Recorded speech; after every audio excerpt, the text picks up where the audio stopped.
करो, मेहनत करो, लगन करके मेहनत करो और फिर बाकी काम मैं भी आपके साथ आके, आप चाहे रूखे में रखना, सूखे में रखना, खाना देना या नहीं देना, जिस तरह से आप चाहोगे उस तरह से आपके साथ गांव-गांव जाके मैं भी मेहनत करूंगा, क्योंकि हम सुख सुविधा की राजनीति के चक्कर में नहीं। अगर सुख सुविधा की राजनीति चाहिए होती तो मैं दिल्ली में पड़ के एसी के कमरे में आराम कर रहा होता, जब समाज के साथ होता, ऐसे ही थाना इंचार्ज के साथ होता, सीओ के साथ होता, और पूरा हो सकता है पूरा थाना सस्पेंड होता, हो सकता है सारे अधिकारी सस्पेंड होते और पूरे प्रदेश को खबर लग जाती कि ये जुल्म नहीं करना, तो सारे अधिकारी 24 समय पे टाइम पे मिलते, सब कुछ होता। मगर कहां से होता? ये तब करने की शक्ति तभी आएगी ना जब नैतिक ताकत मिलेगी। तो मैं अपने साथियों से कह रहा हूं, खैर विधानसभा के साथियों से कह रहा हूं, अपने विधानसभा अध्यक्ष से कह रहा हूं, ये एक एक करके स्टेप चढ़ना है। एक स्टेप आप चढ़ गए, आपने सबका मुंह बंद करके बता दिया कि वोट के आधार पे हम सब ताकतवर बन सकते हैं, और दूसरा स्टेप उपचुनाव में आप इसको आगे बढ़ाओ।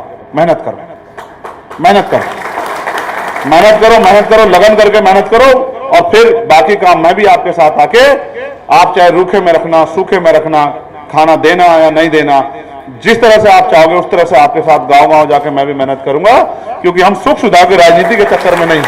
अगर सुख सुविधा की राजनीति चाहिए होती तो मैं दिल्ली में पड़ के एसी के कमरे में आराम कर रहा होता। जब समाज पे जुल्म होता है, गरीबों पे, मजलूमों पे जुल्म होता है, जब उन बच्चों को नोचा जाता है, जब बहन बेटियों का अपमान होता है, जब गरीब की जमीन दबाई जाती है, जब किसी की मॉब लिंचिंग होती है, किसी को धर्म के नाम पे, जाति के नाम पे मारा जाता है, तो मेरे अंदर बहुत पीड़ा होती है।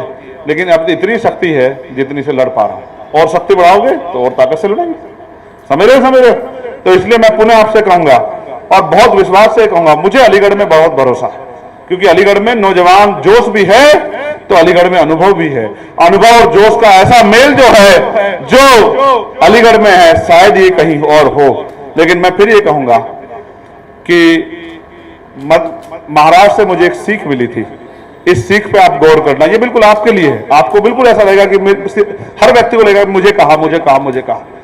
जब मैं महाराष्ट्र में एक बार था तो मैं अपने एक साथी के साथ गाड़ी में था, मिशन के साथी के साथ, भीम आर्मी के वो नेता थे। तो मैंने उनसे बात की, तो उन्होंने मुझसे एक सवाल पूछा कि भाई ये हमारे लोग आपस में क्यों झगड़ते हैं, एक ही संगठन में काम करने वाले लोग आपस में मनमुटाव क्यों रखते हैं, झगड़ते क्यों हैं? तो मैंने उसको समझाया, और इस पर आप सब लोग गौर करना। मैंने कहा कि ये मुंह से दिखावा करते हैं कि हम एक संगठन का, एक परिवार का हिस्सा है, हम भाई भाई हैं।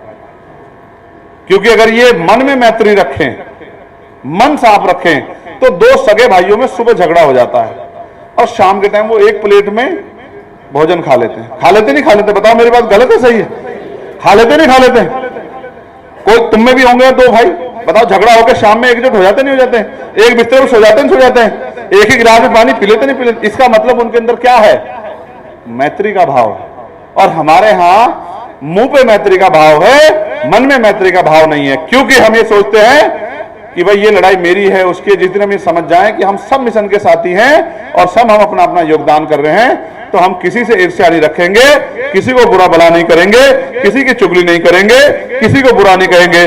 सब लोग अपना योगदान करेंगे, क्योंकि जितना कर्ज मेरे ऊपर महापुरुषों का है, उतना ही कर्ज आप लोगों के ऊपर भी महापुरुषों का